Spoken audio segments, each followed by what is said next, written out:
Então, vamos lá. Boa tarde, turminha. Hoje a nossa rotina vai ser o seguinte: aula de português, tá bom? Na aula de português, nós vamos ler um texto que está na página 10 do livro, tá? Que começa aí o capítulo 1, tá? Nós vamos iniciar o livro de português, tá bom? Então, olha lá. No capítulo 1, nós vamos falar sobre aventura e diversão, tá bom? Então, olha lá. Você vai ler a seguir um trecho de Viagens de Gulliver, uma história contada e recontada há muitos anos e em diversos países. Na parte da história que você vai ler, Gulliver inicia sua viagem na Inglaterra. Aonde você acha que Gulliver vai chegar? Considerando que essa viagem aconteceu há muito tempo, que meio de transporte você acha que foi usado? Leia o título, observe as imagens e tente imaginar o que será contado. Depois, faça a sua leitura e uma boa viagem. Olha que legal, vai ser legal esse texto, né? Então vamos lá. No reino dos pequeninos. Olha que título interessante. Vai falar de reino, né? Se tem reino, tem rainha, tem rei, tem castelo. Vamos ver. Minha família morava numa pequena propriedade na Inglaterra. Como não éramos ricos, aos 14 anos deixei a escola e tornei-me aprendiz de um famoso cirurgião, o Dr. James Bates. O pouco dinheiro que eu recebia de mesada aplicava em aulas de navegação e matemática. Esses conhecimentos me seriam úteis quando realizasse o sonho de viver grandes aventuras nos mares. Isso aconteceu alguns anos depois, quando consegui uma vaga de cirurgião na tripulação do navio Andorinha. Por 3 anos e meio, fiquei longe de casa. Voltei a Londres com planos de formar uma família. Então, casei-me com uma jovem chamada Mary Burton. Pouco tempo depois, em virtude da morte de mestre Bates, fiquei praticamente sem trabalho. Não tive outra saída senão retornar ao mar. Trabalhei como cirurgião em vários navios e fiz muitas viagens às Índias. No dia 4 de maio de 1699, embarquei no navio Antílope, rumo aos mares do sul. Tudo corria bem, até que uma violenta tempestade nos surpreendeu em alto mar. Até aqui, qual era o meio de transporte utilizado então? Como que ele foi de um lado para o outro? Como que Gulliver chegou aonde ele queria? Ele foi de carro, de bicicleta, de ônibus? Qual que é o meio de transporte que ele utilizou? Olha lá, hein? O navio se espatifou de encontro a uns rochedos. Eu e os outros tripulantes conseguimos embarcar num bote que estava no convés e remamos com esforço contra o mar bravo. Para o nosso desespero, o bote virou. Perdi meus companheiros de vista e tratei de nadar. Fiquei à deriva durante uma semana, agarrado a um tronco e sendo arrastado pelo vento e a maré. Certo dia, avistei terra firme e, com as forças que me restavam, consegui nadar até lá. Cheguei exausto, deitei-me no chão e dormi o sono mais profundo de toda a minha vida. Ao acordar, tive uma surpresa daquelas. Minhas mãos, meus pés e cabelos estavam amarrados por milhares de fios presos a estacas no chão. Minúsculas criaturas humanas, armadas de arcos e flechas, cercavam-me por todos os lados. Vestiam roupas esquisitas e falavam uma língua incompreensível. Que língua será que eles falavam? Que não dava para entender, né? Então, vamos ver na nossa história. Com um pouco de esforço, consegui soltar minha mão esquerda. Isso provocou uma grande confusão entre eles. Uma chuva de setas atingiu-me em cheio. Meu colete de couro protegeu-me de ferimentos mais graves. Bem, não foi difícil concluir que eles me consideravam um gigante ameaçador e perigoso. Eu estava quase morto de fome, porque havia me alimentado pela última vez antes do naufrágio. Levei o dedo à boca diversas vezes para demonstrar que queria comer. Finalmente, meu desejo foi atendido. Diversas escadas foram encostadas ao lado do meu corpo. Um batalhão de 100 homens pequeninos, carregados com cestas cheias de comida, carne de diversos tipos e pães, saciou a minha fome. Após a refeição, o rei, acompanhado do seu cortejo, surgiu à minha frente. Sem demonstrar qualquer tipo de hostilidade, ele falou cerca de 10 minutos. Eu não conseguia entender nada. Ele apontava insistentemente para uma certa direção. Mais tarde, descobri que ali ficava a capital daquele reino, conhecido como Reino de Lilliput. Sua Majestade e o Conselho Real decidiram que eu deveria ser conduzido até lá. Uma enorme engenhoca foi construída para me transportar. 900 homens me colocaram na tal geringonça e me amarraram com grossas cordas. 1.500 cavalos foram mobilizados para me conduzir. Nossa Senhora, pensou? Que coisa, gente. Então vamos lá, ó. Durante o trajeto, alguns pequeninos introduziram lanças em minhas narinas, o que me provocou cócegas e espirros violentos. Na verdade, eu fiquei sabendo de todos esses detalhes mais tarde, pois dormi como um bebê durante toda a viagem. Os liliputianos eram espertos e tinham colocado sonífero na bebida que me deram. No dia seguinte, por volta do meio-dia, chegamos aos arredores da capital de Lilliput. Minha moradia seria um velho templo abandonado, localizado fora dos muros da cidade. Minha perna esquerda foi acorrentada para que eu não tentasse fugir. Ao me levantar, na manhã seguinte, olhei com calma para a paisagem lá fora. Lilliput parecia um grande jardim.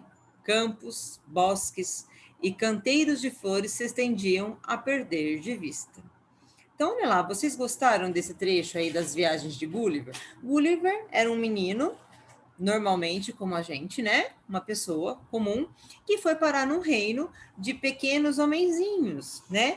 E qual o transporte que ele utilizou para chegar até lá? Ele utilizou o navio, né? O navio naufragou. O que é naufragou? Né? Ele afundou, tá bom? Por que ele afundou? Porque ele sofreu um acidente. Aí, como que ele chega até o destino dele? Ele chega de bote, né? Que é uma embarcação menorzinha, tá bom? Então, olha lá. No livro, no texto, eu tenho várias palavrinhas que estão aí, ó, numa caixa amarela. Palavrinhas que provavelmente são desconhecidas para vocês, certo? Então, olha lá. Na página 10 eu tenho tripulação. O que é tripulação? É um conjunto de pessoas que trabalham no navio. Então, pessoas que fazem a limpeza, pessoas que fazem o navio funcionar, né? Isso são tripulação, tá bom? Depois, a deriva. A deriva é quando a pessoa está sem rumo, né? À mercê dos ventos e das correntes, né? A deriva, solto, está perdido. Depois, embaixo, convés. Convés é uma parte do navio, tá bom? Tripulante, pessoa que trabalha em um navio, certo? Na página 12, eu tenho aí cortejo, que é um grupo de pessoas que acompanha alguém, como se fosse uma comitiva, uma passeata, tá bom? Engenhoca é uma máquina com estrutura e funcionamentos precários. Então, quando a gente fala, isso é uma engenhoca, é uma máquina que está caindo aos pedaços, uma máquina velha, né, que quase não funciona direito, tá bom? Naufrágio, afundamento de uma embarcação. Então, é quando um barco afunda por conta de algum acidente, né? O motor pifou ou bateu alguma rocha, então ele naufragou. Lembram da história do Titanic? Tá? Papai e mamãe vai lembrar. Depois, na página 13, a palavra sonífero é aquilo que provoca sono. Quando a gente toma algum remedinho que tem... Quando a gente toma antialérgico, mamãe já deve ter dado antialérgico para vocês. O antialérgico, ele provoca sono. Não é um sonífero, mas provoca sono, deixa a gente mole, tá? O sonífero tem a mesma situação, tá bom? Aí nós temos aí as atividades na página 14. A maioria das atividades, as respostas estão no texto, tá bom? Então vamos lá. Atividades, página 14. No Reino dos Pequeninos, o personagem que conta a história é um aventureiro que, depois de um naufrágio, acaba chegando a uma terra muito estranha, o reino de Lilliput. Letra A. De acordo com o trecho que você leu, como eram as criaturas desse reino? Justifique com um trecho do texto. Então, como que vocês irão responder? Então, como eram as criaturas? As criaturas eram pequenininhas, certo? Então, vocês irão responder com uma parte do texto. Vocês vão voltar lá no texto, qual parte do texto que fala que são pessoas pequenininhas, e vai copiar aquele trecho, tá bom? Letra B. Ao ler o texto, como você imaginou o reino de Lilliput? Conte a um colega, vocês vão contar para a professora, tá? Se quiser, faça um desenho no caderno para mostrar o que imaginou. Depois, ouça a descrição dele. Na verdade, não vai ter como a gente fazer esse trabalhinho, né, entre colegas, porque a gente está em casa, vocês não veem um colega com o outro. Então, como que vocês vão imaginar esse reino? Vocês irão escrever como que vocês imaginavam, como vocês imaginam, né? Ou vocês vão desenhar no caderno como que vocês imaginam esse reino, tá? Né? Então, vamos pensar. Nesse reino eu tenho pessoas, criaturinhas pequenininhas. Como são as coisas? A casa, as árvores, os objetos, são pequenininhos como as pessoas, tá? Então, vamos imaginar como seria esse reino, tá bom? Então, vocês podem desenhar se preferirem, tá? Questão 2. Ao chegar a Lilliput, o personagem que sofreu o naufrágio estava exausto e adormeceu. O que é exausto? Exausto é cansado. Ele estava cansado porque a viagem foi longa e adormeceu, dormiu. Assim que ele acordou, teve uma surpresa. Que surpresa foi essa? Depois que ele acordou do sono profundo, que ele estava muito cansado, ele se deparou com o quê? Foi surpresa para ele? O que tinha acontecido com ele? Aí vocês vão responder aí. Eu não lembro, professora. Volta lá no texto, tá bom? A respostinha está lá no texto. 3. Após terem alimentado o gigante, os liliputianos resolveram levá-lo até a capital do reino. Vou falar um negócio. O que é liliputianos? São as pessoas, os homenzinhos pequenininhos, que moram em Lilliput. Lilliput é o nome do lugar, da cidade, vamos pensar assim, né? Então, quem mora em Lilliput é liliputiano, certo? Nós moramos em Rio Preto, nós somos rio-pretenses, certo? Letra A. Como os liliputianos fizeram para transportar o personagem? Como que os homenzinhos pequenininhos fizeram para transportar o Gulliver? O Gulliver era enorme, né? O que eles fizeram para transportar ele? Né? Eles fizeram uma carriola. Eles fizeram... eles puxaram ele pela corda. Tem uma palavrinha lá. Eles transportaram ele de que forma? O que eles fizeram para tirar ele de um lugar e levar para outro? Letra B. O que os liliputianos fizeram para manter Gulliver quieto durante o trajeto até a capital de Lilliput? Aqui vocês vão marcar com X, tá? Eles introduziram setas nas narinas dele ou deram sonífero para ele beber? O que eles fizeram? Vai marcar com X a respostinha, tá bom? Questão 4. Releia este trecho no reino dos pequeninos. Uma enorme engenhoca foi construída para me transportar. 900 homens me colocaram na tal geringonça e me amarraram com grossas cordas. 1.500 cavalos foram mobilizados para me conduzir. Aqui, essa pergunta é totalmente com X, tá? Vocês vão marcar a alternativa certa com X, tá bom? O que significa a palavra geringonça nesse trecho? algo frágil e feio e feito de improviso, que funciona precariamente, funciona de qualquer jeito, né? É uma brincadeira infantil realizada em grupo ou é algo bem feito, resistente e projetada com antecedência? Quando a gente fala assim, vamos construir uma geringonça aí qualquer para transportar aquele objeto. O que é essa geringonça? É algo bem feito ou é algo frágil e improvisado? Vocês vão marcar com um X, tá bom? Ou é uma brincadeira? B. Podemos dizer que essa palavra é usada para substituir outra palavra de mesmo significado que aparece antes. Que palavra é essa? Geringonça tem o mesmo significado de qual palavra aí? Transportar, engenhoca ou homens. Quando você fala assim, eu vou construir uma engenhoca ou eu vou construir uma geringonça, tem o mesmo significado? Então vamos pensar. Letra C. A utilização da palavra geringonça nesse trecho. Evita a repetição da palavra engenhoca, faz com que o leitor deixe de imaginar como seria a engenhoca ou deixa o trecho confuso e dificulta a compreensão do texto.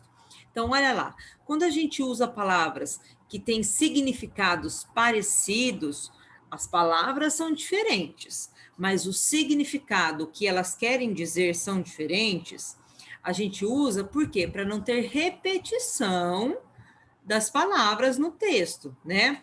Então, por exemplo, quando eu falo assim, Aline foi à escola, ela estava muito contente. O ela está substituindo Aline. Porque se eu coloco Aline foi para a escola, Aline estava contente. Olha aí, ficou repetitivo. Então, eu coloco palavras com significados ou com ideias iguais, tá bom? Então, olha lá. A palavra geringonça nesse trecho.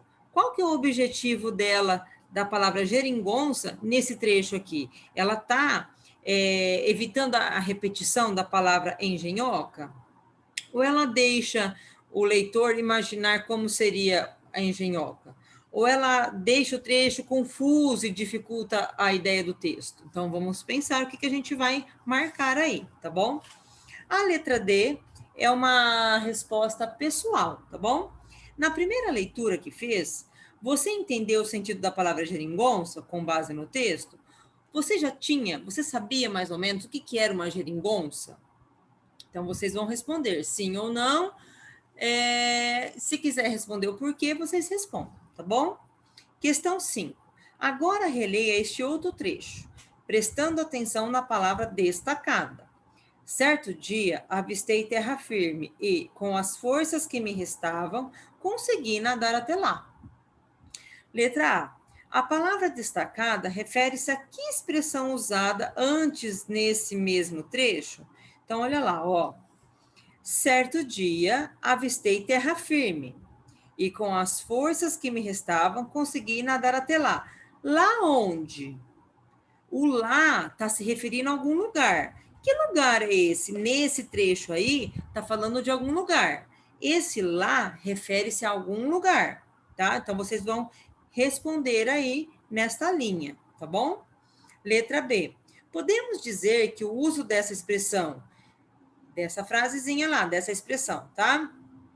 Dessa expressão que vocês vão responder aí na letra A. Deixa o texto misterioso e convida o leitor a desvendar o mistério. Segunda resposta. Evita a repetição desnecessária de palavras no texto. Acaba ressaltando o lugar onde o personagem queria estar. Olha, se eu usei uma palavrinha menor para me referir a uma expressão é quando tem mais de uma palavra, tá? Quando eu usei uma única palavrinha, pequenininha, para se referir a uma expressão que são duas ou mais palavras, qual que é o objetivo? Por que eu quis usar essa palavrinha? Tá? Então, eu vou marcar com um X aí, tá bom? Então, olha lá. Então, vamos lá. Questão 6. Retome o trecho no reino dos pequeninos e observe como ele está organizado. Depois assinale com um X a alternativa mais adequada. Então, a gente vai analisar a organização do texto, tá bom? Primeiro quadrinho. O texto está organizado em um só bloco, e a leitura deve ser feita rapidamente, sem interrupções. O texto está organizado num bloquinho só, sem parágrafo, sem nada? Vamos pensar, olha, vamos voltar lá para ver como que ele está, né? Segundo trecho. O texto está organizado em blocos. No início de cada bloco, há um pequeno espaço em branco. Tá? Então, vocês irão voltar lá no texto e observar como que ele está organizado, né? Olha lá. Bom? 7. Releia o trecho abaixo, prestando atenção nos espaços destacados. Então, cada trecho, eu tenho um quadrinho aí em branco, certo? Então, vamos lá. No dia 4 de maio de 1699, embarquei no navio Antílope, rumo aos mares do sul. Tudo corria bem, até que uma violenta tempestade nos surpreendeu, em alto mar. O navio se espatifou, de encontro a uns rochedos. Fiquei à deriva durante uma semana, agarrado a um tronco e sentado e sendo arrastado pelo vento e a maré. Letra A. Você sabe para que servem esses espaços destacados antes do início de cada bloco do texto? Então, vocês irão pensar aí e imaginar por que tem esses espaços aí antes do texto, né? Então, olha aí, embaixo da letra A tá assim, ó, tem uma caixinha amarela no livro, certo? Os textos geralmente se dividem em blocos de frases que agrupam ideias.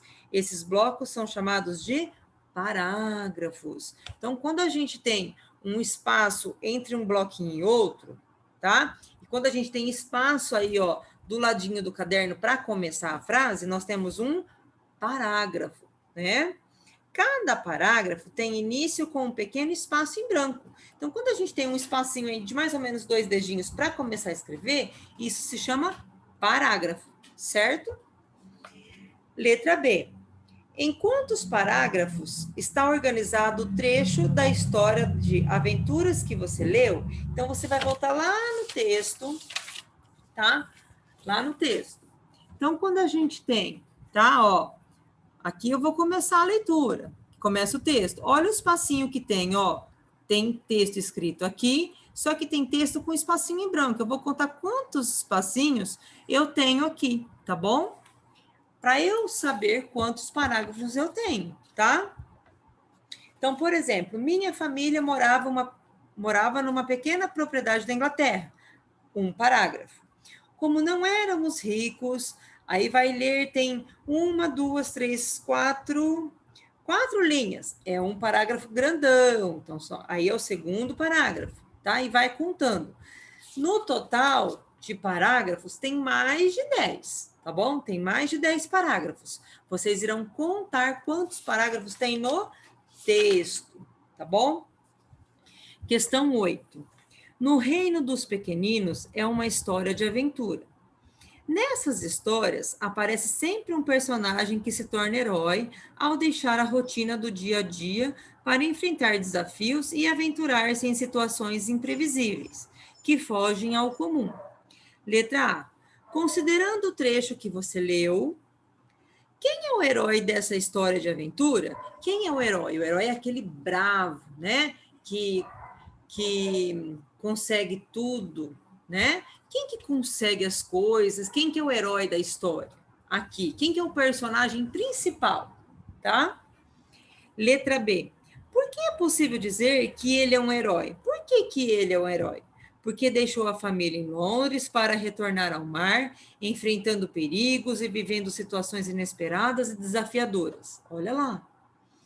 Depois, porque deixou sua família em Lilliput para viver aventuras em Londres, lugar desconhecido e perigoso. Ele estava em Lilliput e foi para Londres, ou foi ao contrário? Ele estava em Londres e foi para Lilliput. Qual das duas respostas está correta, hein? Eu sei, eu acho que vocês também sabem. Questão 9. Nas histórias de aventura, o herói enfrenta situações perigosas e desafiadoras, além de poder viver acontecimentos fantásticos, que só existem na imaginação. Letra A. Na sua opinião, entre as situações pelas quais o herói da história passou, qual foi a mais perigosa? Por quê? Da situação toda da história, para o Gulliver, qual foi a situação mais perigosa? Eu sei, hein? Acho que a perigosa foi o naufrágio do navio. Eu acho que foi ele estar amarrado e só ver um monte de homenzinho pequenininho. Então, é uma resposta pessoal. Então, pensem no texto, pensem em toda a história. O qual situação que o Gulliver passou que foi mais perigosa, tá bom? B. O que Gulliver encontrou em Lilliput que pode ser considerado fantástico, que só existe na nossa imaginação? Algo fantástico é aquilo que só existe na nossa imaginação, certo? E vocês irão explicar, tá bom? Aí tem um quadro em amarelo na página 17. Olha lá, falando sobre as histórias de aventura, tá bom? As histórias de aventura, também chamadas de narrativas de aventura, apresentam ação e suspense. Nelas, o personagem principal, que é o protagonista, que geralmente inicia sua trajetória como alguém comum, torna-se herói ao enfrentar perigos, viver situações muitas vezes fantásticas e superar grandes desafios, tá bom? Isso é um pouquinho sobre o que é histórias de aventura, tá bom? Boa atividade, qualquer coisa a professora está à disposição, ok?